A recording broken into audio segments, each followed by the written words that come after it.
Hello everyone, welcome to the workshop of Digisim. Uh, I am the technical secretary, and before we start with the teaching, we just want 5 minutes to give you a little overview about what Udyam is exactly about. So let me introduce you to the co-convener of Udyam, Ritvik. Ritvik, take over, and yeah. Yeah, so hello everyone. I'm a co-convener. First, I think you all know a brief about Udyam, therefore you are here. So, what I want to tell you that currently we were propagating everything, all information through WhatsApp chats and Facebook posts, etc. Now our website is up. It will be launched by midnight tonight or even before that. So I request you all to go and register there. As soon as you register, then after that, everything, all the workshop links, all the materials, everything will be directly mailed to you. Uh, and the electronic students only. For you, see, there are other parts of our electronic society also. So for that, we have a separate web page, that is Electronics Engineering Society. It is also up. So we'll send you the link and you can also Google that. So you have to go and register there, electronic students only. You have to register on EES also. And for everyone else who want to take part in Udyam, they must register at udyamfest.com, and after that everything will be communicated through the website only. So positively do that. Okay, that's it. Now I think you may start. Aman Kumar. Uh, yes.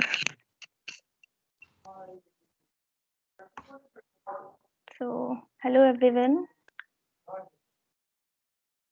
I am Manny, the coordinator for Funkit, and this is the first workshop for Udyam. It is totally based on digital electronics.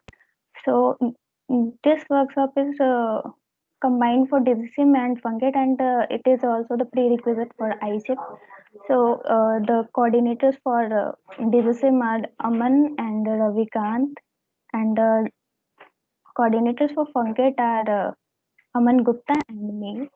So let's start with the workshop. And whoever is having any doubt, meanwhile, they can either post in the chat or he or she can raise hand and then ask whatever the doubt is. He can speak up. So let's start with the workshop. This workshop is the 1 second. The slide visible or not? Can anybody confirm it? Yes, the date is visible. Oh, okay. So this workshop is basically for first part will be just the division of what you all have studied in 12th standard or like number system, Boolean algebra. This is all just basics of that. So in digital technology, there are number system. We use various number systems like binary, octal, BCD, etc. There are many, but the computer understands few of it only. So it is basically like binary system is used generally in the in computer. So and we are using decimal numbers in our daily life. So the conversion part is very important, like how we can communicate with the computer and how we understand what computer is saying and how computer understand what we are saying. So first of all, so that's why we will study how to convert various number system from one part to another. So the first part is how to convert a decimal number into a binary form. Uh, so let's suppose we have a number like 525, and this is in decimal form, and we want to change it to binary form. So what we have to do is we have to divide by 2 till the quotient is 0. So starting with the 525, we start with dividing by 2. So the remainder in every part, whatever will be the remainder, we have to note that. And after that, when it comes that quotient is 0, then we start counting from the last. Means it is like bottom to top approach, and we start writing the bits like 100, whatever we get from the bottom to top, and that is represented in this way. In this way, if 525 is divided by 2, then the quotient will be 262, and the next time we have to divide by 2, and whatever will be the remainder we have to note here. And in this way, when at last, when we have like 2 is the quotient, then we divide it by 2 again, and we get the quotient as 1, and the remainder is 0. And at last, when 1 is divided by 2, there is no quotient, 0 is the quotient. So that time we have to stop, and starting with that end point, we have to note all the bits like 1000001, and this way a decimal number is converted into a binary number. So next slide.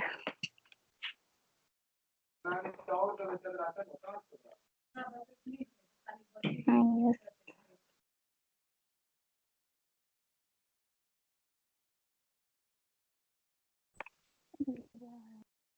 Yes.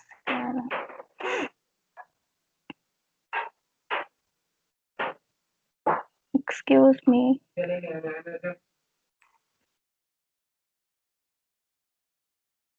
Everyone else is requested to stay muted, please. Thank you.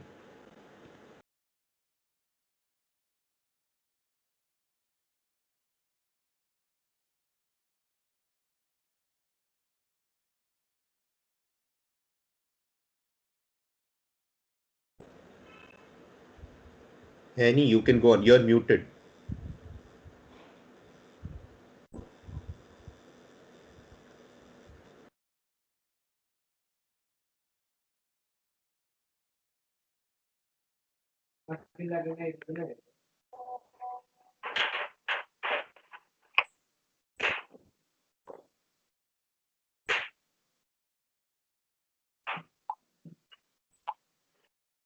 Slide is visible.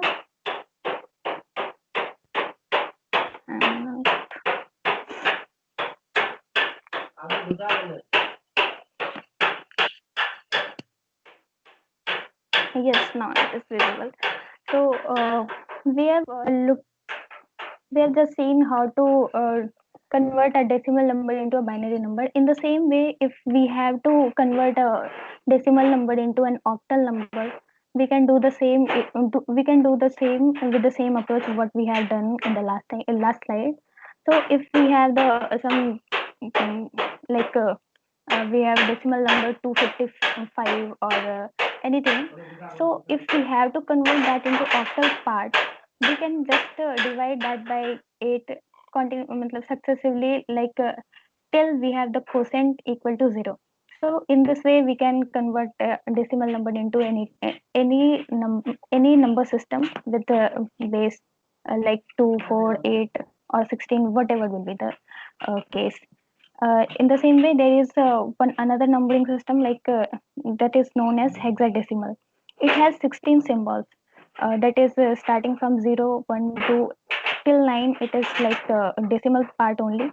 And after that, 10 is written as 1, 11 is written as B, 12 is written as C. In this way, 15 is written as F in this system.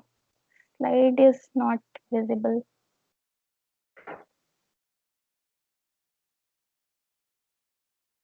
Yes. Yes, it is visible now. So in this, if the number is like 3FAC, so the rightmost bit is called as least significant digit, and the leftmost part is known as the most significant digit. Because if we change this, 3FAC is the number, if we do it like 2FAC, and then the change is very huge. But if we change the C to D, the change is very little, because with every digit there is a weight attached to that. Like C is there, So 16 to the power 0 is known as the weight. Along with that, if digit is A, then 16 to the power 1 is the weight attached to that. So in this way, if we count the digits, like total number of what the weights difference is there, so MST will have the even a very little change in three different digit will have a huge impact on the total number. So if hexadecimal part is over, uh, in the same way, if a decimal is there, you can change into binary or octal, whichever way you want. Next slide.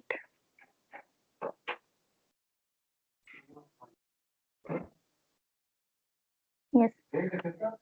So if there is any number, any binary number like 100, whatever this is written like here. So if you want to change it to octal, it is very easier because you can group the number into group of three. Like you have this uh, like 10 or 11 digits are there. You can group into three group parts of three in this way 001 or after that 110, and you can check the what this group of three is representing. Like 001 is representing 1, and in this part 110 is representing 6. In the same way here 011 is representing 3 and 10 is representing 2. So in octal, the same binary number is written as 2361, and the same number in hexadecimal part you can group it into parts of 4.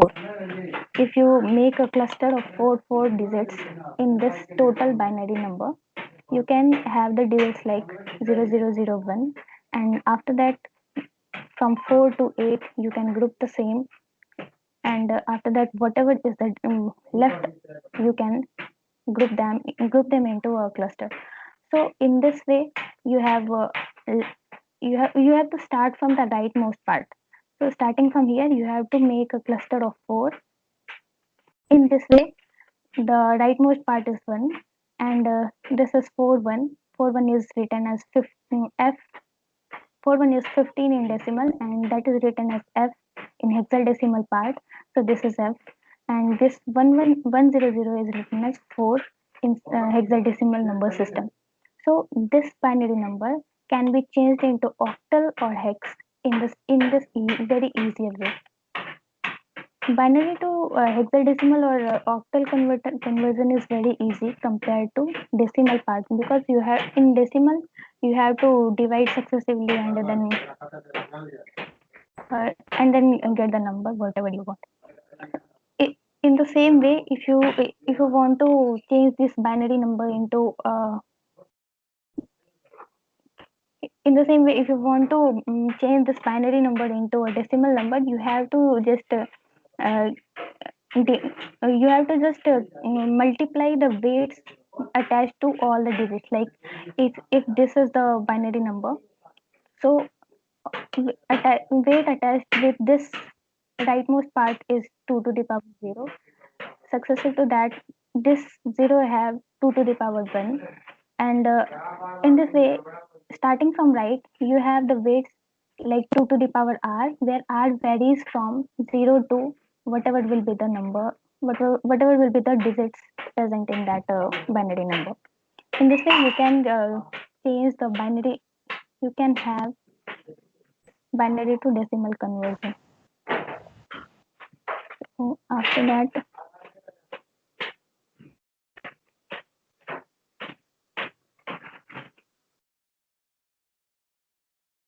eighth slide. In the same way, if you want to this is for the if you have like if you have the whole number, you can do this way. If you have point wise, like if you have 63.4 in octal, or if you have 63.4 in decimal, so you have to change that into another number system. So in this way, if you check this 101 and 2, so you are starting from the rightmost bit and going to the left part, and you are doing like 2 to the power 0, whatever will be the base. Like here the base is 2, so you are taking 2 to the power 0. In the same way, in the next question, you have the base 8, so you starting from 8 to the power 0, 8 to the power 1. But if you have decimal points, in the same way, if you have octal point in this octal number 63.8, for for that you have to start from the rightmost part after decimal or octal point, whichever point will be there, and then you have to start from -1, -2, -3. In this way, you have to change the number, from octal to decimal in this way. So, moving on, we have uh, logic gates. So this is just the physical presentation of what the logical expressions are there. So there are many gates, like you have basic gates and, or not, and in the same way you have universal gates like NAND and NOR.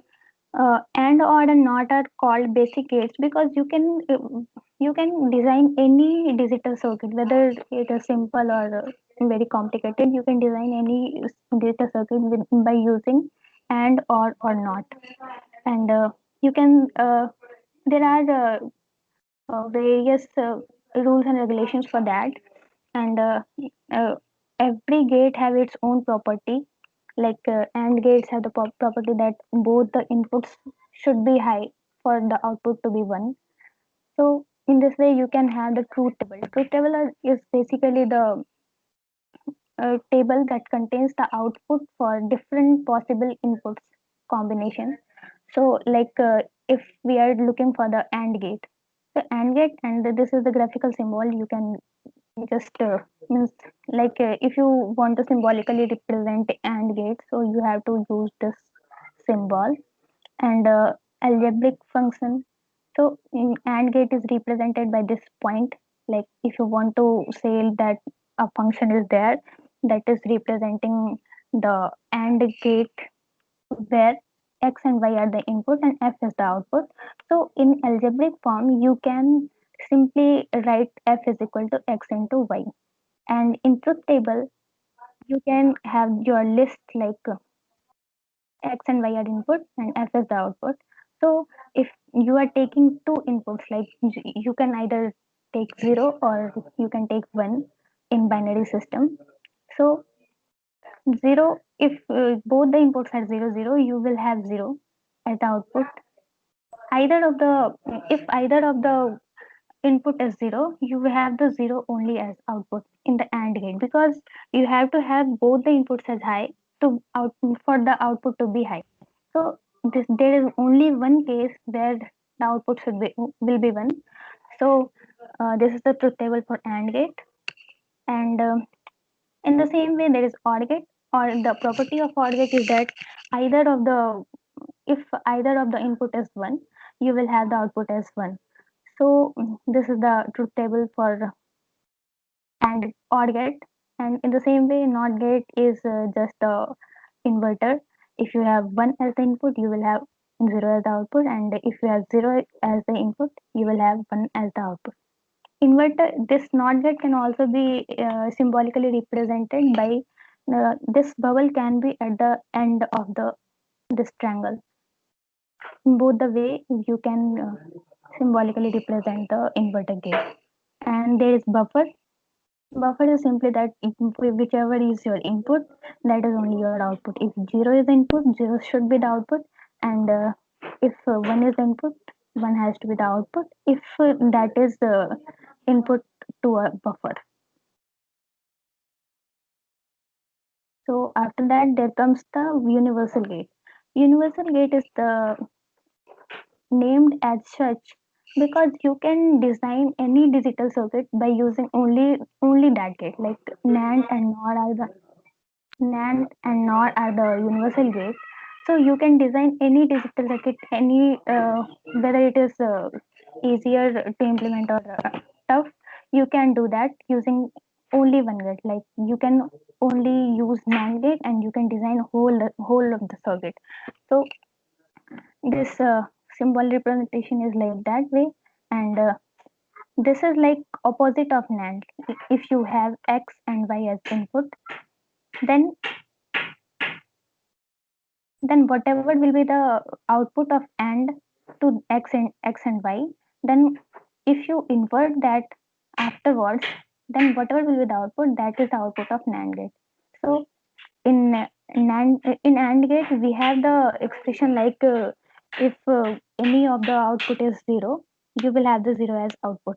But in this case, if you have any of the any of the input, so for NAND gate, if you have any of the input as 0, you will have output as 1, and if you have both of the input as 1, you have the output 0. And in the similar way, NOR is just the opposite of OR.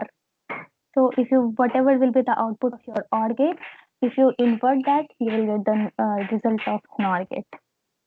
So after that, there is two more gate, XOR and XNOR. These are arithmetic. These are called as arithmetic gate because it is usually used for algebraic expressions and for arithmetic use. So this is like XOR gate is basically if both the inputs are same, you have the zero as output, and both the inputs are different, then you have one as the output. And XNOR is basically the reverse of XOR. So this is universal gate. I have explained already this.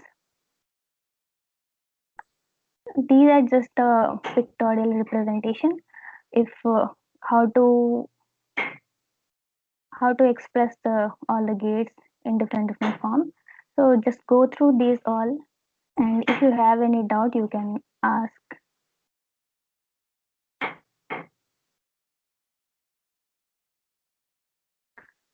So after that, there is like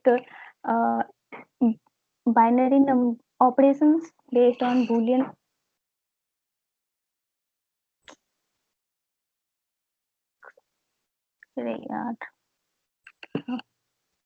There are expressions like using 0 and 1 only, and that is known as two-valued Boolean algebra.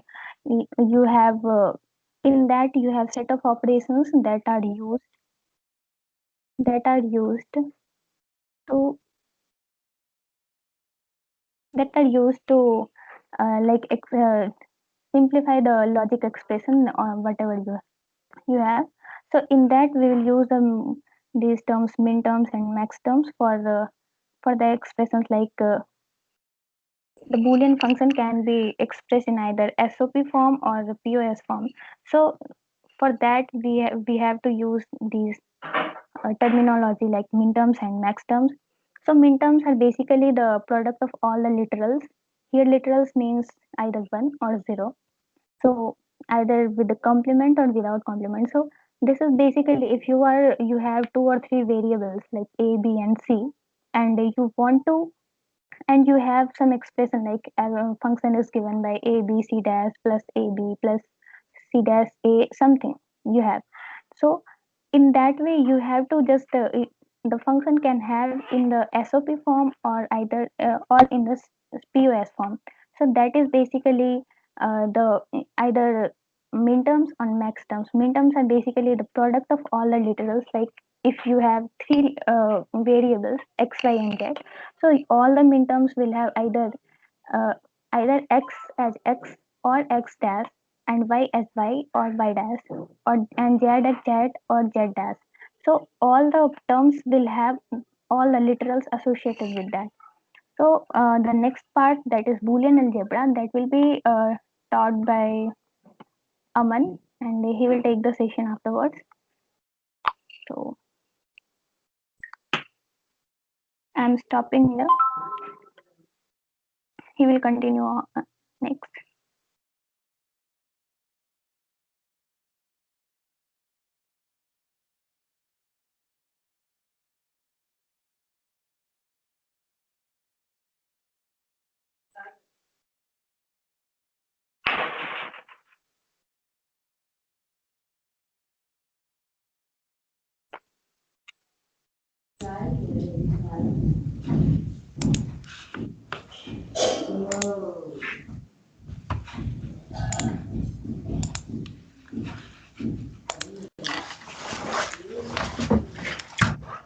Hello, I'm Aman, and I'm the coordinator of Digism.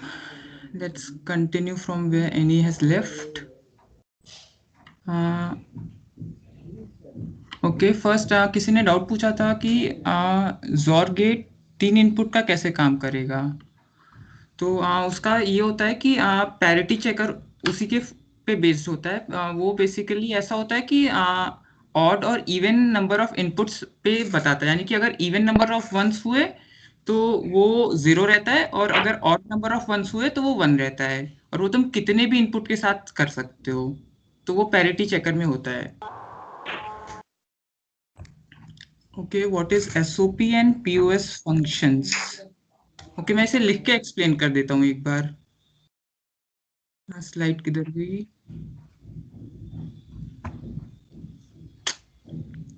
Audible है ना आवाज? Hello. हाँ हाँ नहीं हाँ you're audible. वो word पे लिख देता हूँ।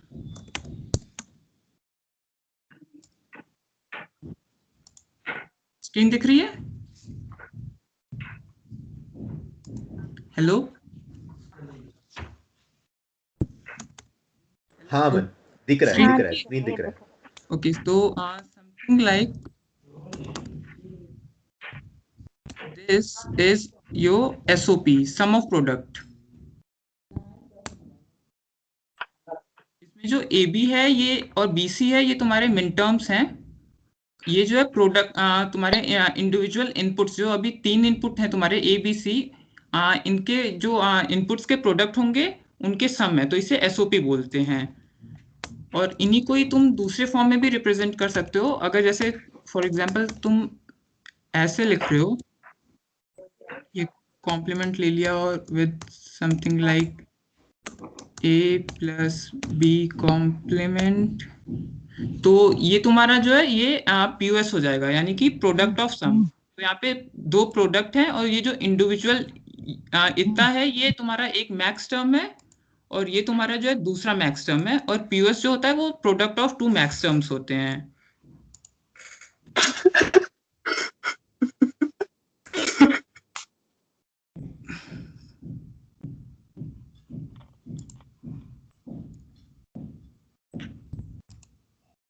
Yeah man, you can continue. Okay, हाँ जस्ट ओपनिंग। और कोई डाउट तो नहीं है? नहीं।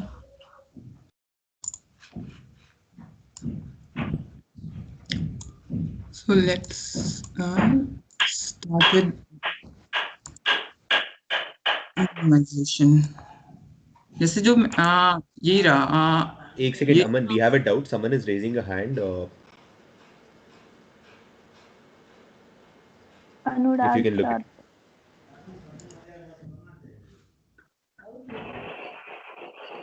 Anurag, if you have a doubt, you can unmute yourself. Sir, please repeat the min term and max term, please. Okay, ये XYZ है, ये एक मिन टर्म है। ये तुम्हारा प्राइम मतलब कि कॉम्प्लीमेंटेड फॉर्म या अनकॉम्प्लीमेंटेड फॉर्म के जितने भी इनपुट्स रहेंगे उनके प्रोडक्ट को जो है मिन टर्म बोलेंगे।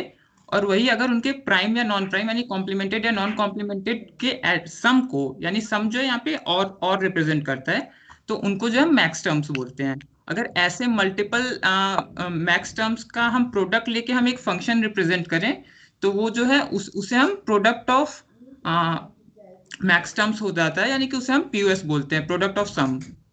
और ये जो है तुम्हारे, अगर तुम इनके समेशंस को लो तो ये जो है सम ऑफ प्रोडक्ट हो जाता है। ये मिन टर्म्स है तुम्हारा, ये वाला कॉलम तुम्हारा मैक्स टर्म्स है। ये जब तुम्हारा फॉर एग्जांपल जैसे XYZ 3 इनपुट है, तो तुम्हारे कुल 8 पॉसिबल स्टेट्स बनेंगे, क्योंकि 2 to the power 3 वो यानी कि 8 कॉम्बिनेशंस एग्जिस्ट करते हैं। तो अगर तुम्हें कोई मतलब फॉर एग्जांपल तुम्हें ऐसा चाहिए कि तुम्हें अगर ये जैसे ये कॉम्बिनेशन हम जो है 0 पे मैप करते हैं, ऐसे ही जो नंबर की जो डेसिमल वैल्यू होती है इधर बाइनरी फॉर्म में, तो वो उसके उससे मैप हो जाती है। तो ये M0 है, ये M1 है, क्योंकि ये 1 का तुम्हारा बाइनरी फॉर्म में, ऐसे ही अगर ये M7 है तो ये 7 का बाइनरी फॉर्म है। ठीक, तो ये वाला टर्म जो है ओवरऑल 1 बन जाता है अगर तुम्हारा जो है उस कोरिस्पॉन्डिंग टर्म के लिए, जैसे अगर ये 0 है 0 है 0 है तो x प्राइम तुम्हारा 1 हो जाएगा, क्योंकि x 0 है तो प्राइम 1 हो जाएगा। वैसे ये भी 1 हो जाएगा, 1 हो जाएगा तो 1 डॉट 1 डॉट 1 डॉट तुम्हारा 1 हो जाता है। और उस केस में तो यानी कि जिस केस में तुम्हारा है उस केस में वो टर्म 1 हो जाएगा। इसमें जस्ट उल्टा होता है, यहाँ पे जो है 0 बन जाता है, यानी कि 0 0 0 पे जो है इनके समेशन 0 होंगे, बाकी सब के सब 1 होंगे। ठीक, वैसे इसमें जो है उस केस में 1 बनता है, बाकी सब के सब 0 बनते हैं।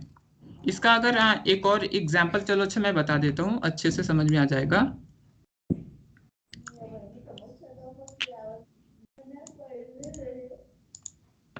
जैसे तुम्हारा और गेट है, तो पेंट में ही कर लेते हैं।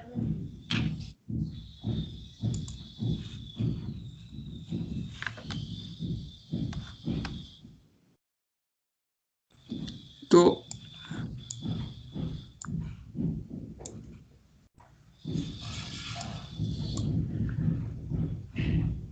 चलिए,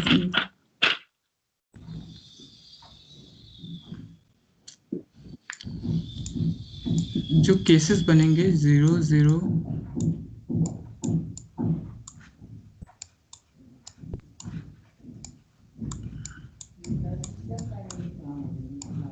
ये तुम्हारे और गेट का है रिप्रेजेंटेशन। तो इसे हम क्या कह सकते हैं कि इसे या तो अगर ये A है और ये B है तो इसे या तो हम जो है सम ऑफ मिन टर्म्स लिख सकते हैं, यानी कि इज इक्वल टू, ये तुम्हारा कौन सा स्टेट हो जाएगा, A bar B,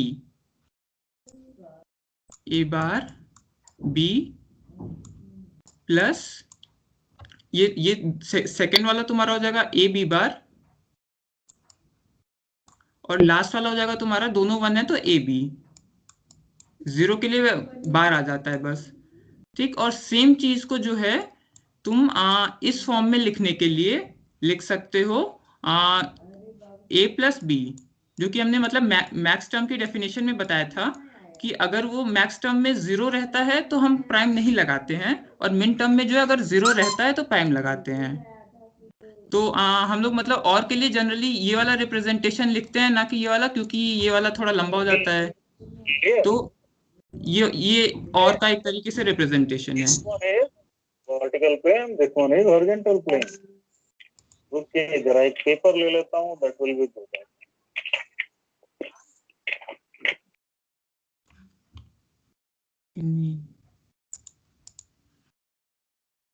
Yeah, man, continue.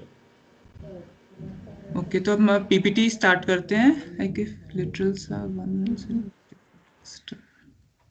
अच्छा हाँ, अगर ये ऐसे पूछा है कि लिटरल्स आर 110, तो अगर ए बी सी उस ऑर्डर में है तो 1 के लिए तुम्हारा कॉम्प्लीमेंट हो जाता है और 0 के लिए नहीं होता है, यानी कि A bar plus B bar plus C, ये तुम्हारा मैक्स टर्म होगा। ये दीपेंद्र सिंह ने जो क्वेश्चन पूछा था, A bar plus B bar plus C, ये उस कंडीशन के लिए मैक्स टर्म होगा जो कि तुम्हारा M6 को रिप्रेजेंट करेगा। ओके, तो स्टार्ट करते हैं। तो हम कोई भी अगर फंक्शन लिखते हैं, एक्सप्रेशंस लिखते हैं जैसे, तो उसे हम मतलब यहाँ पे मिनिमाइज करते हैं। मिनिमाइज क्यों करते हैं, वो यहाँ पे दिया हुआ है, वो जनरल सा चीज है, कॉस्ट बचाने के लिए, पावर डिसिपेशन बचाने के लिए, और रिस्पॉन्स, फास्टर रिस्पॉन्स के लिए, क्योंकि वो आइडियल तो होता नहीं है, थोड़ा डिले तो सब में ही रहता है। तो अगर जितने ज़्यादा हम लगाते जाएंगे सीरीज में, उनके डिले जो है एडअप होते जाएंगे, और हमें फास्ट रिस्पॉन्स के लिए हम एकदम स्मॉल सर्किट्स चाहिए होती है। तो हम यहाँ पे मिनिमाइज करते हैं, जैसे कि मिनिमाइज में तुम लोग अगर 11th 12th में एल्जेब्रा में मिनिमाइजेशन किया होगा तुमने, लीनियर एल्जेब्रा में, तो वैसा ही कुछ है ये भी। करने के 2 तरीके हैं यहाँ पे, एक तो जनरली बुलियन एल्जेब्रा के जो लॉस पढ़ेंगे उनके थ्रू, और एक के मैप के थ्रू। बुलियन एल्जेब्रा ये अगर मतलब इनपुट कम है और सिंपल एक्सप्रेशन है तो बुलियन एल्जेब्रा यूज करेंगे, एल्स के मैप। एक और नीचे ये मेथड होता है, अगर ये और भी ज़्यादा कॉम्प्लेक्स तुम्हारा फंक्शन है और भी ज़्यादा इनपुट है तो ये यूज़ करते हैं। फिलहाल हम ये नहीं पढ़ेंगे, ये थोड़ा टैबुलर फॉर्म में थोड़ा लेंदी होता है, तो हम ये 2 चीज़ें पढ़ेंगे फिलहाल।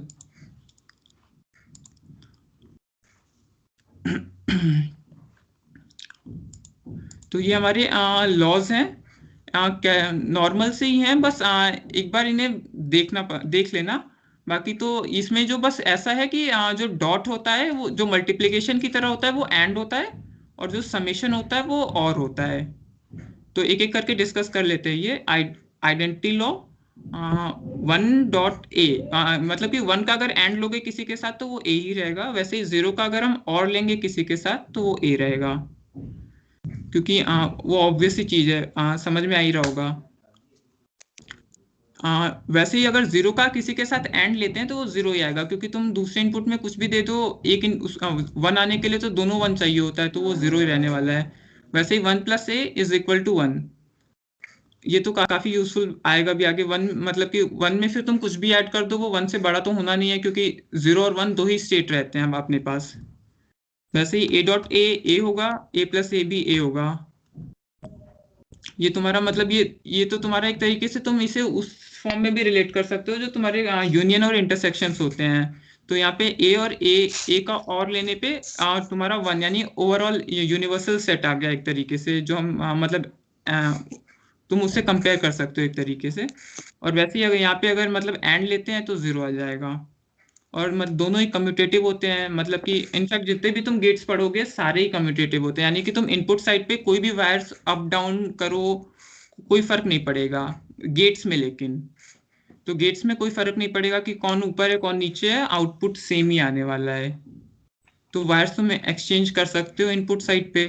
और सेम ये एसोसिएटिव लॉ, यानी कि ये अगेन सेम ही हो जाता है इसमें। अगर तुम्हारे मतलब मल्टीपल इनपुट्स के गेट्स हैं तो भी आउटपुट सेम आएगा, इररिस्पेक्टिव ऑफ तुम वायर्स कैसे अटैच कर रहे हो, वही सेम चीज है। ये एंड के लिए और के लिए है।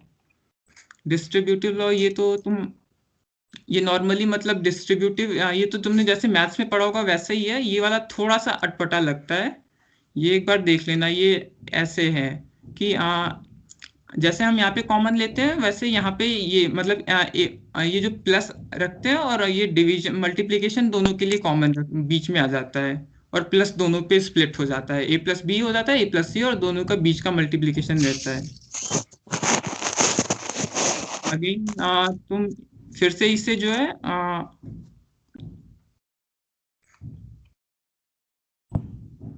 ये दोनों ही सेम चीज है, इसे बस एक लेवल पे सॉल्व करोगे तो ये सेम ये आ जाएगा।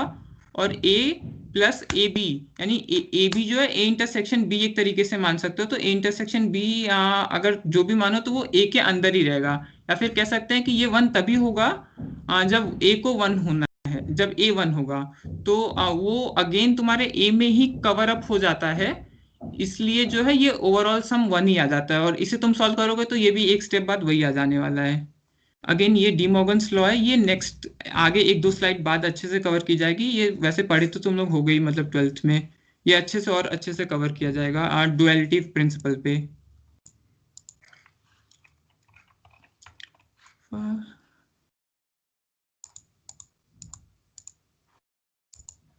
हाँ, और यहाँ पे ये तो बस एक मतलब सिंपल सा है कि ये एक सिंपल सी ये एक्सप्रेशन दिया हुआ है, उसकी ये सर्किट है। जैसे कि ए बी, यानी कि ये जो जितने भी प्लस साइंस हैं ये तीन टर्म्स यहाँ पे आए हुए हैं। ये वाला जो वायर ऊपर से आया है ये तुम्हारा ए बी का एंड, और वो प्लस में यानी कि ये टर्म है ए बी। ये वाली जो वायर है ये तुम्हारी एक ये ए इंटू ये और है यानी b + c, तो a इंटू b + c है यहाँ पे, जो कि ये वाला टर्म हो गया।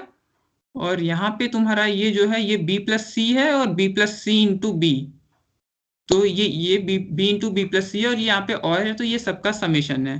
और ये जितने भी रूल्स हमने पढ़े थे लास्ट टाइम उनको यूज करके ये इस सिंपल से सर्किट में कन्वर्ट कर दिया। तो दोनों के ट्रुथ टेबल सेम आने वाले हैं।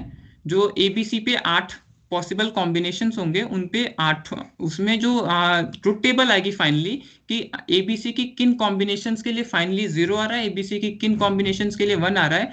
तो जो चीज यहाँ पे आएगी वही सेम चीज यहाँ भी आएगी। ये बस सिंपल है, मिनिमाइज्ड है, ऑप्टिमाइज्ड है, दैट्स इट। तो एक बार ये गो थ्रू कर लेना, वही बेसिक रूल्स हैं जो लास्ट स्लाइड्स में पढ़ाए गए थे, या फिर बता ही देता हूँ। ये तो नॉर्मली जो ब्रैकेट्स हैं ये ब्रैकेट्स बस ओपन कर दिए गए, और यहाँ पे फिर से वही B B is equal to B, तो वो बी हो गया। इनफैक्ट ये लिखा हुआ है मतलब कि कौन कौन सी प्रॉपर्टीज यूज की गई हैं, जैसे A B plus A B again A B हो गया, तो ये एक और रिड्यूस हो गया। और वैसे ही सेम बी प्लस, हाँ ये B plus B C B होता है, तो सेम वो लास्ट स्लाइड में जो हमने बताई थी वही रूल्स यूज करके ये सिंप्लीफाई कर दी गई है। और यहाँ पे बी प्लस यहाँ पे ये ए सी का प्रोडक्ट हो जाएगा, यानी एंड गेट हो जाएगा ए सी का, और फिर बी प्लस ए सी यहाँ पे आ गया, और ये दोनों तुम्हें सेम आउटपुट प्रोवाइड करेंगी। हाँ, ये रहा हमारा डी मॉर्गन्स लॉ। ये ऐसा रहता है कि अगर तुम्हें किसी भी एक फंक्शन का कॉम्प्लीमेंट चाहिए होता है, तो तुम बस इतना कर सकते हो कि उसके जितने भी मतलब अंदर के जो भी लिटरल्स हैं उन्हें कर दो, और जो उनके साइंस हैं वो इन्वर्ट कर दो। यानी कि अगर और है तो उसे एंड कर दो, और एंड है तो उन्हें और कर दो। जो कि सिंपली अगर यहाँ पे दिखाएं तो a प्लस बी का अगर हमें कॉम्प्लीमेंट चाहिए तो हम क्या करेंगे कि ये जो साइन है प्लस है इसे उल्टा कर देंगे, यानी कि एंड कर देंगे, और जो इंडिविजुअल लिटरल्स है यानी a और b है उन्हें कॉम्प्लीमेंट कर देंगे, यानी कॉम्प्लीमेंट a, यानी कि a कॉम्प्लीमेंट और b कॉम्प्लीमेंट। और वैसे ही अगर ये a एंड b का कॉम्प्लीमेंट चाहिए होता है तो हम a और b को कॉम्प्लीमेंट करते और जो साइन है उसे इन्वर्ट करते।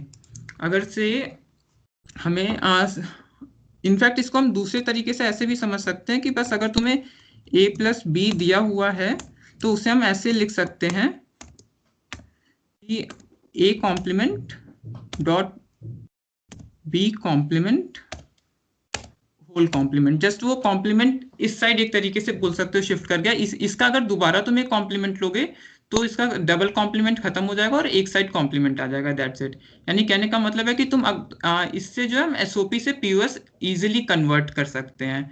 बस यानी कि अगर तुम्हें इधर जो है अगर पीओएस फॉर्म में दिया हुआ है तो एसओपी में करने के लिए बस इतना करना होगा कि एक ओवरऑल कॉम्प्लीमेंट ऐड कर देना, और जो जितने भी इंडिविजुअल लिटरल्स हैं उन्हें कॉम्प्लीमेंट करके जितने भी साइंस हैं उन्हें चेंज कर देना होगा। तुम एक बार में करोगे तो ज्यादा मतलब समझ में आएगा इजीली। वही सेम चीज यहाँ पे हुई भी है, वही यहाँ पे भी दिखाया है। अब ये है कि मिनिमाइज द फॉलोइंग फंक्शंस। एक मिनट जस्ट।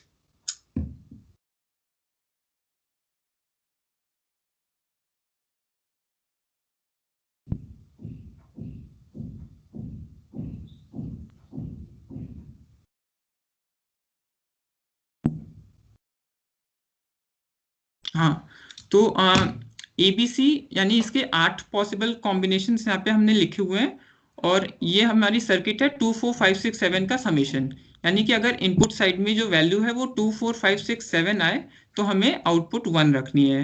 यानी कि 2 के लिए ये वाला टर्म है 1 0, तो यहाँ पे 1 है, और ये फिर 4 के लिए ये वाला टर्म है 1 0 0, यहाँ पे 1, 5 के लिए ये, 6 के लिए, 7 के लिए, और बाकी सब में 0 रखना है। तो अगर ये है तो हम इसको एक तो जो है एसओपी फॉर्म में कर सकते हैं। तो एसओपी फॉर्म में क्या रहेगा कि हम जितने भी वंस वाली कंडीशंस रहेंगी उन्हें हम ऐड कर देंगे। तो इसको हम कैसे लिखेंगे? इसको लिखेंगे ए कॉम्प्लीमेंट बी सी, वो टर्म यहाँ पे रहा। वैसे ही इसे लिखेंगे A B complement C complement. Similarly यहाँ पे A B complement C, A B C complement, और ए बी सी, ये सारे टर्म्स यहाँ पे लिख सकते हैं। इसके बाद अगर हम इन दो को पेयर अप करेंगे तो ए बी हमें कॉमन मिल रहा है, तो ए बी कॉमन करके सी प्लस सी कॉम्प्लीमेंट करेंगे, और वैसे ही यहाँ पे जो है ए बी कॉम्प्लीमेंट कॉमन मिल रहा है तो यहाँ पे कॉमन करेंगे। और हमने जैसे पढ़ा था कि सी प्लस सी कॉम्प्लीमेंट वो तुम्हारा यूनिवर्सल हो जाएगा, यानी कि वो तुम्हारा 1 हो जाएगा, और 1 का प्रोडक्ट करना ना करना बराबर है। तो फिर जो है यहाँ पे वो ये सी वाला टर्म जो है खत्म हो जाएगा। तो इस तरीके से हमने एक लेवल जो है अपना रिड्यूस कर लिया। मतलब अब हमें एक कम गेट लगेगा, एटलीस्ट क्या कह सकते हो, एक कम इनपुट वाला गेट लगेगा। और उसके बाद हम जो है करेंगे क्या कि अब जो है ये ए बी कॉम्प्लीमेंट और ए बी ये सेम चीज हम यहाँ पे लगाएंगे, और ए के साथ एक कॉमन लेकर के बी को भी जो है रिमूव कर देंगे। तो अब ये बचा। और एक ये प्रॉपर्टी होती है कि A plus A complement B is equal to A B. ये एक प्रॉपर्टी होती है कि अगर अगर ये ए है प्लस ए कॉम्प्लीमेंट बी है तो वो ए बी हो जाती है। तो उसको यूज करके हमारे यहाँ पे ए कॉम्प्लीमेंट भी हट जाएगा, तो ये ए प्लस बी सी कॉम्प्लीमेंट बना। Okay, 1 minute hold please.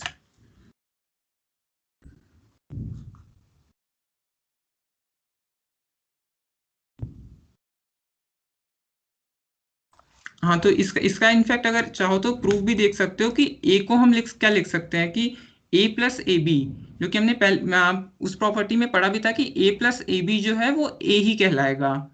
तो इस ए को जो है हम रिमूव कर सकते हैं by A plus A B, और तो फिर वो हो जाएगा यहाँ पे एक और टर्म आ जाएगा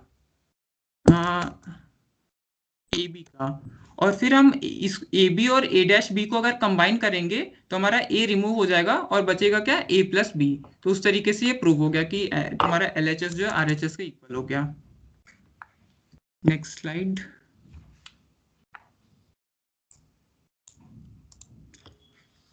सेम चीज यहाँ पे POS के फॉर्म में की हुई है बस, और कुछ अंतर नहीं है।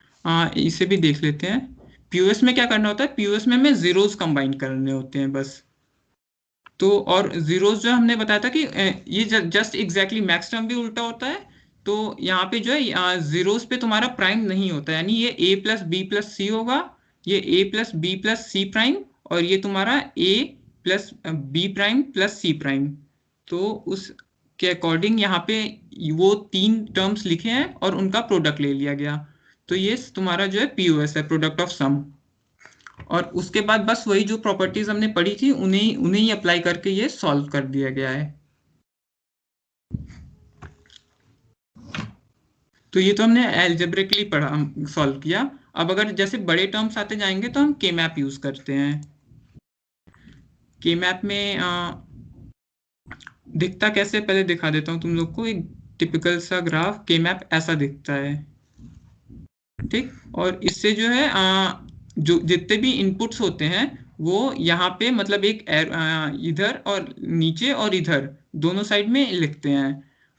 अगर मतलब कि ये जैसे ABCD चार इनपुट का है, अगर तुम्हारा 3 का हुआ तो तुम AB एक तरफ और C एक तरफ लिख सकते हो। 2 इनपुट का हुआ तो A और B ऐसे लिख सकते हो। और जो इधर जो है हम उसके जो है ग्रे कोड्स लिखते हैं। तो पहले एक बार ग्रे कोड बता देता हूँ क्या होता है।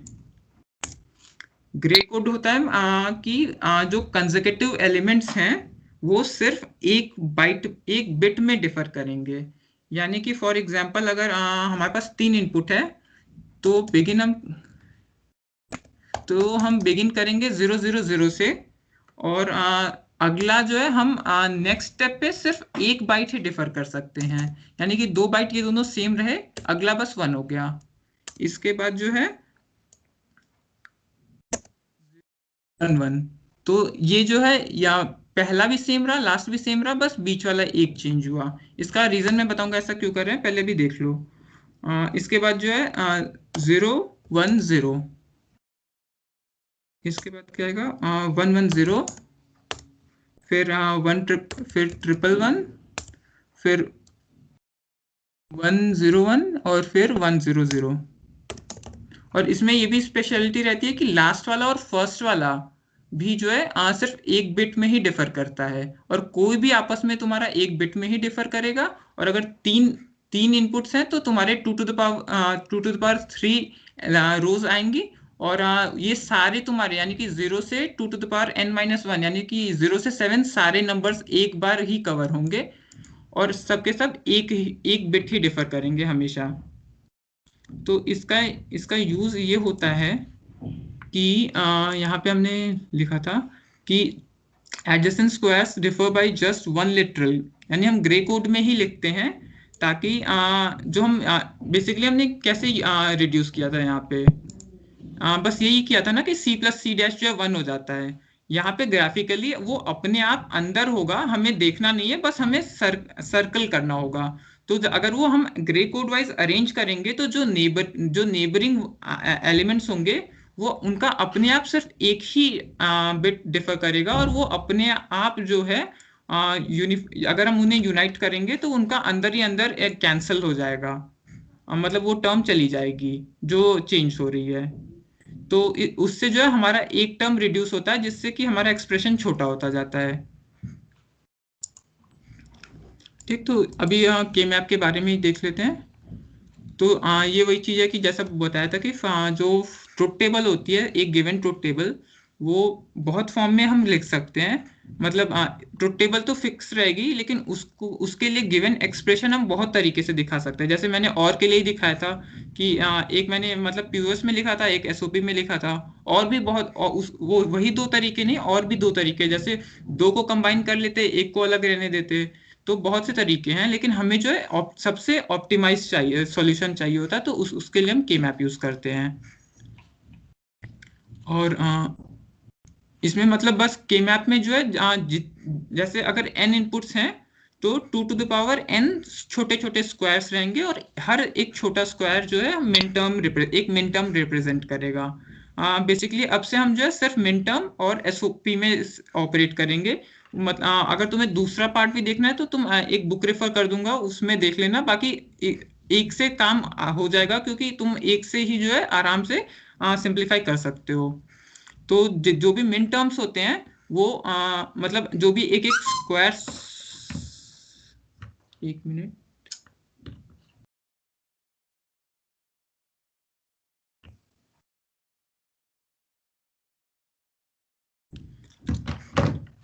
जितने भी होते हैं वो मिन टर्म्स होते हैं, उनकी वैल्यूज होती हैं, और वो जो है तुम्हारे ये लिटरल्स से डिफाइन होते हैं। यानी कि जो 0 0 रहेगा वो m0 को रिप्रेजेंट करेगा, और उसे हम a डैश b डैश से लिख सकते हैं।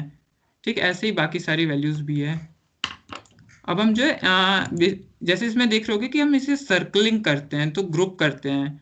तो इनफैक्ट ग्रुप करने से क्या होता है कि जितने भी नेबरिंग्स होते हैं ना, उनके अंदर ही अंदर जो है वो कॉम्प्लीमेंट वाली प्रॉपर्टी अप्लाई होती है, और वो जो है रिड्यूस हो जाता है। तो ये सर्कल करने का स्पेशल जो रूल्स होते हैं वो यहाँ पे मेंशन्ड है। पहली चीज कि अगर हम मतलब एसओपी के लिए कर रहे हैं, तो हमें सारे वंस को जो है सर्कल करना है। यानी कि सारे के सारे वंस इंक्लूड होने चाहिए, और एक भी जीरो इंक्लूड नहीं होना चाहिए। और मतलब कि हमें उस स्क्वायर जो हमारा के मैप है, जो स्क्वायर या जो भी स्क्वायर या रेक्टेंगल फॉर्म में, उनमें हमें अलग अलग रेक्टेंगल्स बनाने हैं, सच दैट कि हम सारे वंस को इंक्लूड कर लें। ठीक, हमारे ग्रुप जो है एज लार्ज पॉसिबल, जितना बड़ा हम बना सके उतना उतना बेटर, उतना हम जो है अपने सॉल्यूशंस को छोटा कर पाएंगे। तो जितना बड़ा बना सकते हो उतना बड़ा बनाना होता है। और जो स्क्वायर्स होते हैं वो 2 की पावर में ही होने चाहिए, यानी कि 1 2 4 8 16 इनके पावर में ही होने चाहिए। ठीक, और हाँ, एक और चीज, जैसा कि मैंने उस समय बताया था यहाँ पे, कि पहला और आखिरी सिर्फ एक बिट में डिफर करता है, यानी कि ये दोनों भी नेबरिंग कहलाएंगे। तो तो मतलब नेबरिंग के तौर पे हम इन दो को भी साथ में ग्रुप कर सकते हैं, जैसे इन दो को कर सकते थे वैसे इन दो को भी कर सकते हैं, क्योंकि इनकी भी एक ही बिट में डिफर कर रही हैं।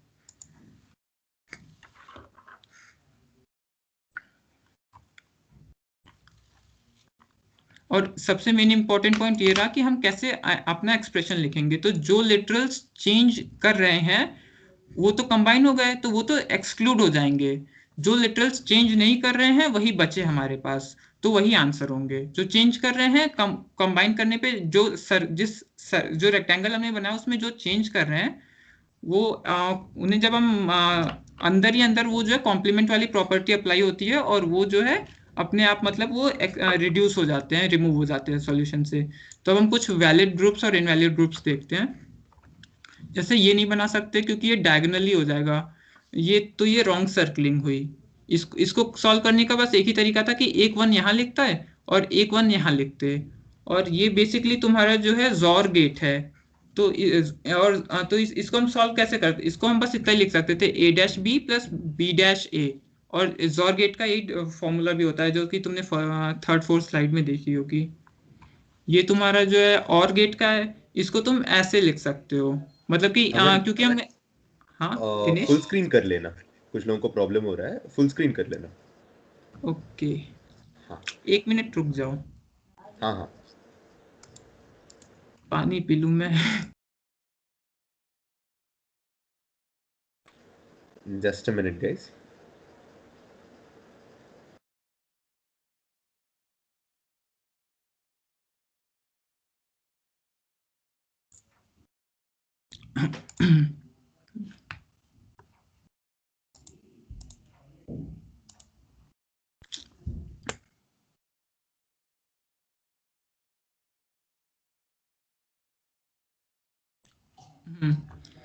तो ये तुम्हारा OR गेट की ट्रुथ टेबल है। इसे हम जो है जैसे मैंने वहां पे एक बार तो ये सिर्फ 0 मैक्स टर्म लेके किया था, एक बार मैंने तीनों जो है अलग अलग लेकर के किया था, जो कि मैंने SOP में सॉल्व किया था, जो कि ये पेंट में मेंशन्ड होगा, जो कि ये रहा।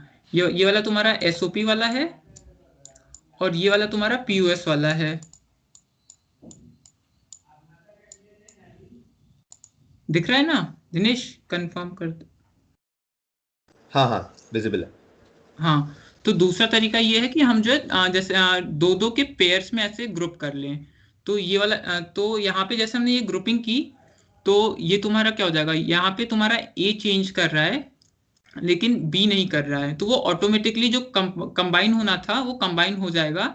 और ये तुम्हारा यहाँ पे सिर्फ बचेगा क्या, B की स्टेट क्या है 1 है, तो यानी कि सिर्फ B लिखेंगे। और ऐसे यहाँ पे जो है A इसके लिए तुम्हारा क्या होगा, इसके लिए तुम्हारा B चेंज कर रहा है बट A कांस्टेंट है, तो A के लिए हम क्या, और A का जो है वैल्यू 1 है तो हम A लिखेंगे, यानी कि ये इसकी वैल्यू हो जाएगी A, इस रेक्टेंगल की वैल्यू हो जानी है A, इसकी वैल्यू हो जानी है B। और ये हम SOP फॉर्म में मिन टर्म्स में कर रहे हैं, तो ये A+B हो जाएगा, क्योंकि हमें फाइनली मतलब सम लेना होता है मिन टर्म्स का, तो ये A+B हो जाएगा, जो कि OR गेट का मतलब फॉर्मूला भी वही होता है A+B। सिमिलरली यहाँ पे देखो, यहाँ पे अगर हमें ऐसे लिखना है, ये तुम्हारा 3 इनपुट का है, यहाँ पे 2 इनपुट का था, ये 3 इनपुट का है, तो ABC।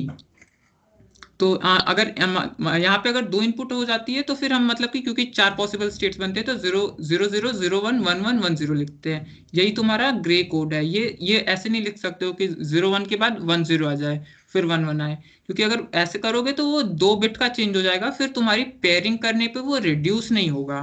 तो इसलिए ग्रे कोड में ही लिखना होता है ये चीज।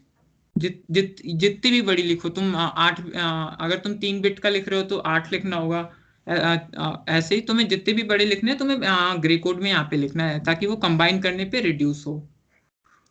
और यहाँ पे मतलब हम ये रॉन्ग इसलिए है क्योंकि हम सारे 1 तो इंक्लूड कर रहे हैं लेकिन सबसे बड़े स्टेट में नहीं कर रहे हैं। जैसे यहाँ पे देखो, ये सबसे बड़ा स्टेट, ये यहाँ पे हम ये 4 इंक्लूड कर सकते हैं और ये 4 एक साथ इंक्लूड कर सकते हैं। इससे और एक 1 को हम बार बार भी यूज कर सकते हैं।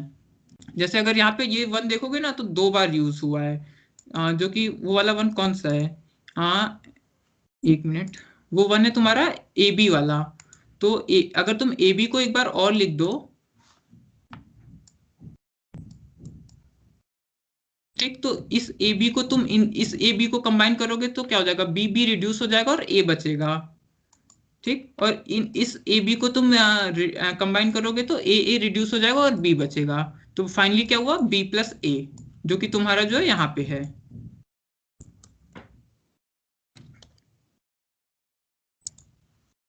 तो वैसे यहाँ पे होगा, यहाँ पे क्या होगा, ये जो तुम्हारा रेक्टेंगल है इसमें तुम्हारा ऊपर तो सब चेंज हो रहा है, तो तुम्हारा A भी रिड्यूस हो गया, B भी रिड्यूस हो गया। यहाँ पे क्या बचा, C। तो और C का कौन सा स्टेट है, 0 है, तो तुम यहाँ पे C' लिखोगे। यहाँ पे क्या हुआ, यहाँ पे तुम्हारा ये 1 1, यानी कि तुम्हारा A तो कांस्टेंट है बट B जो है 1 0, यानी B चेंज हो रहा है, तो B रिड्यूस हो जाएगा।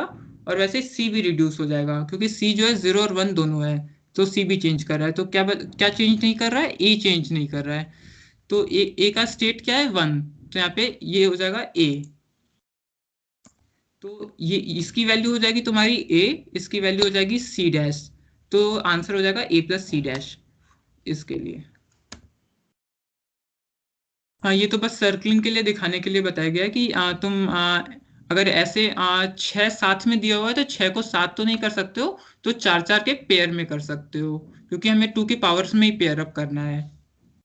वो ऑब्वियस रीजन है कि मतलब कि यूनाइट करने के लिए हमें 2 की पावर्स में ही चाहिए होगा, नहीं तो फिर वो पूरी तरह से हो नहीं पाएगा। और वैसे यहाँ पे ये और ये दोनों एडजेसेंट ही कहलाएंगे, क्योंकि फाइनली ये भी जो है 1 बिट में ही डिफर करेंगे, तो इसलिए इन्हें भी हम जो है ऐड कर सकते हैं। वैसे ही ये जो है 4 के ऐड अप हो जाएंगे इस तरीके से, और ये तो नॉर्मली 4 ऐड हो गया। वैसे ही तुम्हारे क्या ये 4 भी जो है एक तरीके से फोल्डेड रहते हैं, तो ये चार तुम्हारे एक ग्रुप हो जाएंगे, क्योंकि ये चार मतलब एक साथ तुम्हारे नेबरिंग माने जाएंगे।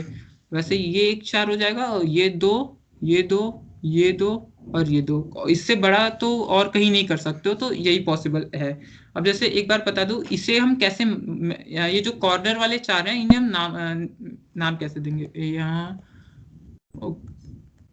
अच्छा, आगे एग्जांपल है तो रहने देते हैं, अभी आगे आएगा वो। ये f इज इक्वल, एक मिनट, ये अब हाँ 2 वेरिएबल के मैप के बारे में है। तो ये जैसे कि ये 0 0 0, ये 4 स्टेट्स है तुम्हारे, उनके कोरस्पॉन्डिंग ये जो mj है, तो j जो डेसिमल वैल्यू होगी उसके ये बाइनरी फॉर्म्स हैं यहाँ पे। तो ये 0 1 2 3 के कोरस्पॉन्डिंगली बाइनरी वैल्यूज हैं यहाँ पे।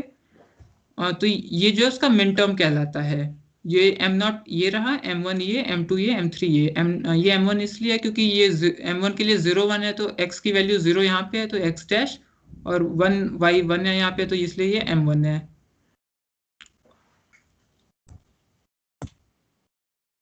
ऐसे ही तुम इसमें देख सकते हो कि ये वाली वैल्यू तुम्हारी 0 रहेगी, ये वाली वैल्यू तुम्हारी 2 रहे, हाँ ये 2 रहेगी, ये वाली वैल्यू तुम्हारी 1 रहेगी। तो ये 0 है, 1 है, 2 है, फिर ऐसे ही मतलब ये चेंज बढ़ती जाएंगी। तो वो मिन टर्म वाला, अगर तुम वैल्यूज तुम्हें याद है, जैसे ये वाली टेबल याद है तुम्हें, तो तुम्हें अगर जो फंक्शन दिया हुआ है तो तुम स्ट्रेट अवे तुम डायरेक्टली 1 और 0 मार्क कर सकते हो। जैसे कहाँ गया, जैसे ये फंक्शन दिया हुआ था 2 4 5 6 7, तो अगर ये दिया हुआ है और तुम्हें ये टेबल डायरेक्टली याद है, तो तुम डायरेक्टली जो है 2 4 6 7 पे डायरेक्टली तुम जो है 1 लिख दो, बाकी सब जगह 0 लिख दो, और डायरेक्टली तुम के मैप सॉल्व कर लो। तो अगर ऐसे याद है तो ये बेटर रहेगा। बाय द वे वो 3 इनपुट का था, तो वो इस पे वर्क नहीं करेगा। एक बार और यहाँ पे देख लो, जैसे ये 1 और 1 है, तो ये हम एक, बाकी यहाँ पे 0 है, यहाँ पे 0 है, तो हम ये दो साइज का सबसे बड़ा रेक्टेंगल यही पॉसिबल बन सकता है। तो इसमें b चेंज कर रहा है, a चेंज नहीं कर रहा है, और a की वैल्यू 1 है। तो हम डायरेक्टली क्या लिख सकते हैं, f is equal to a, जो कि यहाँ पे अगर जो इंडिविजुअल मिन टर्म, इसका मिन टर्म क्या था, इसका मिन टर्म था a b डैश, इसका था a b। इन दो को अगर तुम कंबाइन करते हो और एल्जेब्रिकली कंबाइन करते तो भी जो है ये b और b डैश सम अप करके रिड्यूस हो जाता और सिर्फ f is equal to a आता, जो कि तुम्हें मतलब के मैप्स भी वही मिलेगा। बट छोटी वैल्यूज में मतलब एल्जेब्रिकली करना इजी पड़ता है, और बड़े में मतलब कि के मैप से सही रहता है।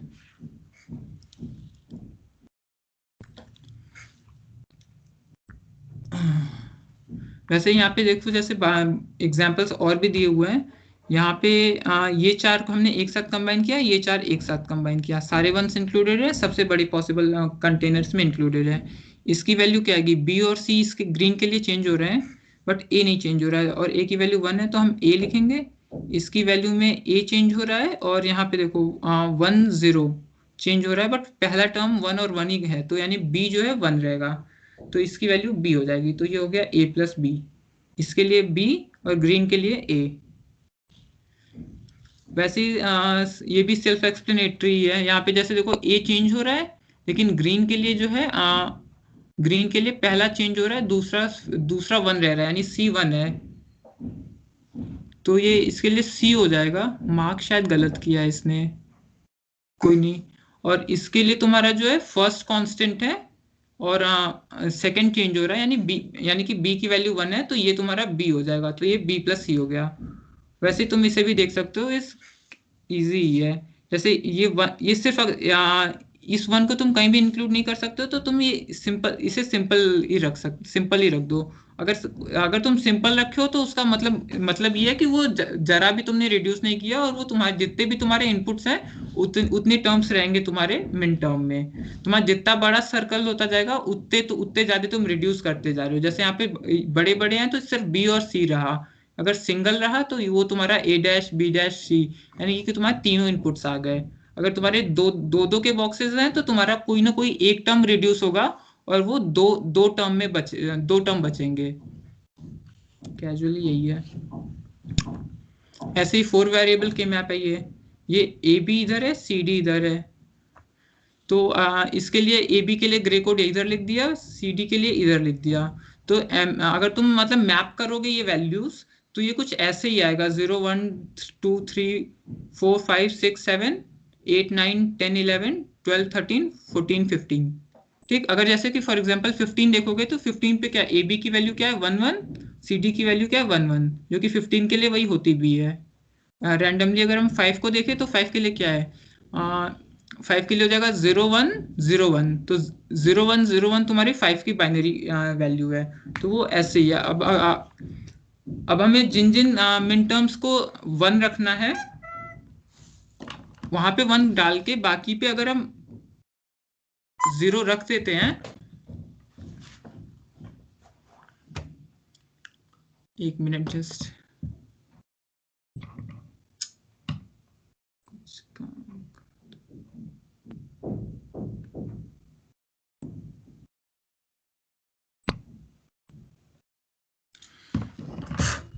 ठीक। तो यहाँ म्यूट,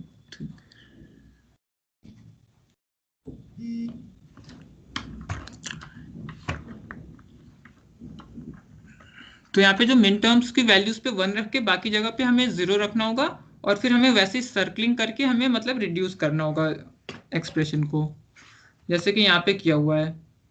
अगर हम इसे देख एक मिनट, ये ABCD फॉर्म उलट गया है तो इसलिए थोड़ी दिक्कत होगी इसमें तुम्हारा 0 1 ऐसे रहेगा। ये तुम्हारा 0 है, ये 1 है, ये 2 है, 3 है, 4 5 6 7 8 9 10 11 12 13 14 15।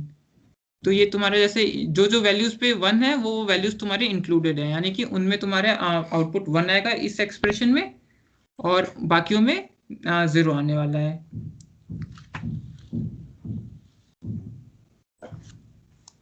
तो ये सेल्फ एक्सप्लेनेटरी है, जैसे जितना अब तक मैंने बताया उसी तरीके से इसे तुम सॉल्व कर सकते हो। एंड फाइनली लास्ट पोर्शन आता है इस टॉपिक का कि के मैप विद डोंट केयर। तो डोंट केयर हम तब यूज करते हैं 2 केसेस में जनरली। एक होता है कि जब पर्टिकुलर इनपुट कभी आएगा ही नहीं, तो उन इनपुट्स के लिए हम डोंट केयर असाइन कर देते हैं, यानी कि जब वो इनपुट आएगा ही नहीं तो उसकी वैल्यू कुछ भी हो हमें फर्क नहीं पड़ता। और दूसरी चीज, जब जेन्युइनली हमें फर्क नहीं पड़ता कि मतलब वो इनपुट आएगा भी लेकिन हमें मतलब वैल्यू से लेना देना ही नहीं है कि वो क्या होती है। तो दोनों ही केस में अगर इनपुट आए वो वैसा, अगर हम एक्सपेक्ट करते हैं कि वैसा इनपुट आएगा ही नहीं तो उसके कोरस्पॉन्डिंग हम डोंट केयर असाइन कर देते हैं, यानी कि वो उसे हम 0 भी मान सकते हैं 1 भी मान सकते हैं। यानी कि जब हम के मैप बनाएंगे तो जैसे बाकी जिन जगहों पे हमें 1 चाहिए वहां पे 1 रहेगा, जहाँ पे हमें लो चाहिए वहां पे 0 रहेगा, जहाँ पे डोंट केयर है वहां पे हम क्रॉस कर देंगे। तो हम जब अपने रेक्टेंगल्स बनाएंगे तो हम इन्हें कन्वीनियंटली जो है 0 या 1 अज्यूम कर सकते हैं सच दैट हम बड़े से बड़ा रेक्टेंगल बनाएं। जैसे भी बताता हूँ, ये होता है concept BCD to 7 segment decoder. ये तुम्हारा एक 7 सेगमेंट डिस्प्ले है। तुम कहीं भी रेलवे स्टेशन से कहीं पे भी टाइम देखते होगे तो ये इसी फॉर्म में डिजिटल क्लॉक में रहता है। 7 सेगमेंट इसलिए बोलते हैं क्योंकि इसमें 7 स्टिक्स होती हैं और इन 7 स्टिक्स से तुम 0 से 9 के बीच में कोई भी नंबर एक्सप्रेस कर सकते हो। और बेसिकली ये रहता है ये 7 1 2 3 4 5 6 7 ये 7 स्टिक्स हैं और हर एक स्टिक के लिए जो है इंडिविजुअली इनपुट आते हैं ABCDEFG। ठीक, अगर फॉर एग्जांपल A1 है तो ये स्टिक ये वाला पोर्शन ग्लो करेगा, B1 है तो ये वाला पोर्शन ग्लो करेगा। तो एक कोरस्पॉन्डिंग वैल्यू से हम जो है इससे हम एक नंबर जनरेट कर सकते हैं जो वो नंबर दिखाएगा।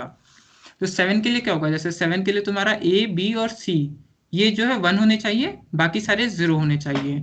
तो जैसे कि हमने यहाँ पे 7 है तो 7 का बाइनरी फॉर्म क्या है 0 1 1। तो A B और C जो है 1 है, बाकी सारे 0 हैं। तो ये हमारा 7 सेगमेंट डिकोडर है। यानी कि अगर हम ABCD के फॉर्म में यहाँ पे बाइनरी वैल्यूज देंगे तो वो ऑटोमेटिकली अंदर कुछ ऐसे सर्किट है जो कि ABCDEFG कोरस्पॉन्डिंगली बनाएगी। यानी कि अगर हम यहाँ पे क्या देते हैं, अगर हम यहाँ पे देते हैं 0 1 1 1 तो वो 7 का इनपुट है, 7 का बाइनरी वैल्यू है। तो उसके लिए वो ABC को 1 कर देगा, बाकी सबको 0 कर देगा सच दैट कि यहाँ पे 7 ग्लो करेगा। तो अंदर की सर्किट बनेगी कैसे, वही हमें देखना है। यहाँ पे मतलब ये देख सकते हो कैसे रिप्रेजेंटेशन है, मतलब अलग अलग नंबर्स ग्लो कराने का। जैसे एक और एग्जांपल देता हूँ, 8 के लिए सारी ग्लो करनी चाहिए, तो ये जो 8 है 1000 उसमें सारे 1 है। नेक्स्ट सर्किट, तो जो क्योंकि 4 इनपुट हैं यहाँ पे, जैसे 4 इनपुट थे ABCD, यहाँ पे Y1 Y2 Y3 Y4 है, तो वो 0 to 15 रिप्रेजेंट कर सकते हैं, 16 वैल्यूज। बट 10 11 12 13 14 15 इनकी जरूरत ही नहीं पड़ेगी हमें, क्योंकि उस एक 7 सेगमेंट में हम एक ही डिजिट दिखा सकते हैं।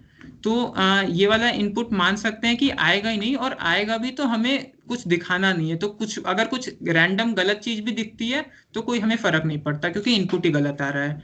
तो ये जो है तुम्हारी डोंट केयर कंडीशंस हो जाएंगी। तो ये 0 to 9 तो एग्जैक्टली वही टेबल है जो यहाँ पे है, वो पर्टिकुलर सीक्वेंस जिसके थ्रू हम जो है नंबर देने पे इसे वो पर्टिकुलर नंबर जला सकते हैं।